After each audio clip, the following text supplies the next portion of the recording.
ख्वाहिश थी लोगों की कि अब जो है डी एस्केलेशन हो, लेकिन मामला डी एस्केलेशन की बजाय एस्केलेशन की तरफ बढ़ रहा है। वो अमेरिका का ये दोहरा म्यार खत्म नहीं हो रहा। दुनिया इस वक्त ईरानी मिसाइलों से हैरान है। पाकिस्तानी मिसाइलों का मुकाबला तो मतलब शायद रीजन में कोई मिसाइल नहीं करता।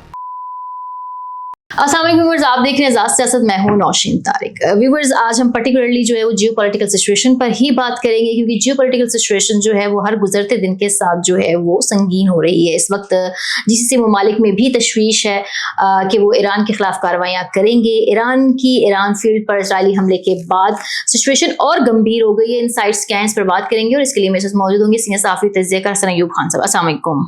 वालेकुम अस्सलाम, क्या हाल है? मैं ठीक ठाक। ये जंग तो इसकी होती दिख रही है। देखिए, ये जंग जो है वो मेरा नहीं ख्याल कि जल्दी ओवर हो जाएगी। ख्वाहिश थी लोगों की कि अब जो है डी एस्केलेशन हो, लेकिन मामला डी एस्केलेशन की बजाय एस्केलेशन की तरफ बढ़ रहा है। अब इस तरह वो गैस फील्ड हो गया, अली लारजानी साहब की शहादत हो गई, ये मामला तो मजीद गंभीर होते जा रहे हैं। उनके इंटेलिजेंस सरबराह की भी, उनको भी शहीद किया ना इन्होंने। गुलाम रजा की बात कर रही हैं आप? हाँ, जो गुलाम रजा थे वो बेसिकली इंटेलिजेंस के चीफ नहीं थे, वो चीफ थे बेसिकली उनकी पैरामिलिट्री फोर्स के। ओके। तो उनकी भी जो है शहादत हुई है। तो ये बेसिकली अगर 1+1 करते जाएं तो ये काफी ज्यादा नुकसान हो चुका है ईरान का, और ये नुकसान जो है अब काबिल बर्दाश्त नहीं है ईरान के लिए, और ईरान को इसका फिर वो रिटेलिएशन करता है। ईरान जो है ना वो रिटेलिएशन करता है, और रिटेलिएशन जो ईरान की है वो बड़ी सख्त होती है। और अब उसी रिटेलिएशन का खौफ है, या वैसे कोई ऐसी चीज है कि प्रेसिडेंट ट्रंप ने भी कहा कि ये इसराइल ने किया है, हमने नहीं किया, और हमारा वो एटलीस्ट किसी एक मौके पर तो लाताल्लुकी हुई, लेकिन लाताल्लुकी भी मतलब हुई भी और नहीं भी। यानी अब तो वो कहे ना कि अच्छा ये हरकत की है तो अब इसका कॉन्सिक्वेंस पे करे, तो कॉन्सिक्वेंस जी वो उसको साथ खून माफ हो जाते हैं। मैं ये बात जो है ना, ये दोहरा म्यार जो वेस्ट का है, वेस्ट का नहीं बिलखुसूस अमेरिका का है, वो अमेरिका का ये दोहरा म्यार खत्म नहीं हो रहा। ये दोहरा म्यार जो है ये बड़ा तकलीफ दे है। अमेरिका वैसे यानी आपके साथ अच्छा ताल्लुक निभाएगा, अमेरिका एड देगा, अमेरिका सब कुछ करेगा, लेकिन जहां पर इजराइल का मामला आ जाएगा ना, वहां ऑल इन इजराइल के हक में चला जाएगा। सुना है कि जिससे ममालिक जो है यूएस के साथ कॉन्ट्रैक्ट्स कैंसिल करने का भी सोच रहे हैं। नहीं, वो मेरा नहीं ख्याल कि इस टाइम वो ये करेंगे, लेकिन वो अपनी एक एडिशनल सिक्योरिटी को इंश्योर करना चाह रहे हैं। उस सिक्योरिटी को रखते हुए उनको पैसे का मसला नहीं है, वो एडिशनली एक ऐसा यानी 2 लेयर 3 लेयर सिस्टम बनाएंगे अपना, जिससे उनकी सिक्योरिटी इंश्योर हो। तो ये हर मुल्क का राइट है जी। सऊदी अरब का और पाकिस्तान का जो अभी मुआहिदा हुआ है, इसी तर्ज के ऊपर अब मैं देख रहा था कि एक साबिक प्राइम मिनिस्टर है कतर के, उनकी बड़ी लंबी तहरीर आई हुई थी। वो चाह रहे थे कि टर्की और पाकिस्तान मिलकर जो है एक अरब कौंसिल का हिस्सेदार हो, और फिर टर्की और पाकिस्तान इन अरब ममालिक के साथ मिलकर मुश्तरका दफाई जो एक फोर्स कह दें या एक एबिलिटी कह दें कि वो कायम करवाएं। तो ये नए ऑर्डर्स आपको दिख रहे हैं आने वाले दिनों में? जी ये होगा जी, ये तो होना है, ये तो चीजें होनी है। और ये तो मैं कह रहा हूं कि हमारे लिए इस सारे कॉन्फ्लिक्ट के अंदर मल्टीपल अपॉर्चुनिटीज की विंडोज ओपन हुई हैं।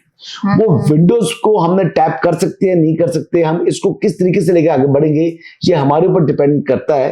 लेकिन एट द मोमेंट मैं सिर्फ ये बात करूंगा कि अल्हम्दुलिल्लाह पाकिस्तान की जो मजबूत दिफा है वो आज बहुत से ममालिक को एहसास हो रहा है कि जो हमने अपनी तरक्की जाहिर की दुनिया को दिखाई, जो बड़ी बड़ी ऊंची इमारतें बनाई, जो हमने सब कुछ दुनिया को जो एक ऑप्टिक्स दिखाए, वो ऑप्टिक्स ही हैं। हकीकत में जिस मुल्क का मजबूत दिफा नहीं है, उस मुल्क को कभी भी कोई भी जितनी भी तरक्की वो कर चुका हो, उसको जो है वो रिवर्स करना जो है ना वो 2-3 घंटे का काम होता है। अच्छा हसन, इस वक्त जो है बहुत से जो चीजें रिपोर्ट्स आ रही हैं, कह रहे हैं कि अगर ये जंग जून तक जारी रही तो 50 करोड़ अफराद जो है शदीद ग़ज़ाई किल्लत का भी शिकार हो जाएंगे। पहले तो बात सिर्फ पेट्रोल तक थी, अब बात जो है वो अगर ग़ज़ाई किल्लत तक पहुंच गई तो सिचुएशन तो और जो है वो हो जाएगी। लेकिन अभी हम पॉडकास्ट 50 करोड़ लोग, अच्छा ये तो बहुत बड़ा नंबर है ये। हाँ, और सिर्फ जून तक अगर ये जारी रहती है, सोचें आप,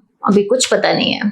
जी बात तो दुरुस्त है ना जी। फूड सिक्योरिटी को इंश्योर करने के लिए ही तो हमने इजलास किया था, कि हमने इजलास क्या किया कि हमने ना सिर्फ पाकिस्तान की फूड सिक्योरिटी इंश्योर करनी है, वरना ये तो प्राइम मिनिस्टर को ब्रीफिंग मिली है कि अशाए खुर्दनोश के पाकिस्तान के अंदर तो वाफर ज़खायर है। पाकिस्तान को खुद भूख नहीं है जी, इंशाल्लाह ये जितना मर्जी क्राइसिस हो जाए ना, हमने भूखा नहीं मरना, ये भी हमें कम से कम तसल्ली है। और दूसरे ममालिक आई थिंक ईरान को भी हमारे पास मुमकिन है कि पेट्रोल ना रहे वर्स्ट केस में, लेकिन ये नहीं हो सकता कि हमारे पास रोटी ना हो। रोटी हमारे पास रहनी है इंशाल्लाह। तो क्योंकि ज़रीब मुल्क है और हमारे पास देखिए ना लाइफ स्टॉक है, हमारे पास ग्रेन्स हैं, हमारे पास दालें हैं, चावल है, चीजें हैं।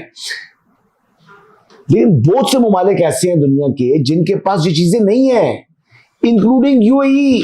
पता आपको कि यहाँ पर वो उनको जो मीट तक है वो अपनी जरूरत पूरी नहीं कर सकते, ईरान से मुख्तलिफ ममालिक से जा रहे हैं। तो ये बुनियादी बातें हैं कि उनके पास अपने खाने पीने को नहीं बचेगा, बहुत से ममालिक को जो खलीजी ममालिक हैं। तो हमने उनकी भी फूड सिक्योरिटी इंश्योर करनी है। और मेरा नहीं ख्याल कि जून तक ये कॉन्फ्लिक्ट चलेगा। कॉन्फ्लिक्ट इतना लंबा चल सकता नहीं है, ना अफोर्ड कर सकता है ईरान और ना ये अफोर्ड कर सकता है अमेरिका। अच्छा, मेरा लास्ट सवाल है, ऑपरेशन गज़वुल हक आर्जी तौर पर रोक दिया गया है, ये खबर दुरुस्त है? ये बात दुरुस्त है, क्योंकि ईद उल फितर है और हमने उनको ये मौका दिया और ये बहुत बड़ी उनके लिए विंडो खुली है कि जो पाकिस्तान के मुतालबात हैं वो तस्लीम कर लें, और मोहतरम हम जो डिमांड कर रहे हैं वो लोग हमारे हवाले करके, तो आप हमारे साथ अमन के साथ रहें। लेकिन वो बतौर मास्टर प्रॉक्सी रॉ की वो काम कर रहे हैं और मेरा नहीं ख्याल कि वो ये बात मानेंगे, लेकिन अमन को एक मौका मिल चुका है, इससे उनको फायदा उठाना चाहिए। Thank you very much.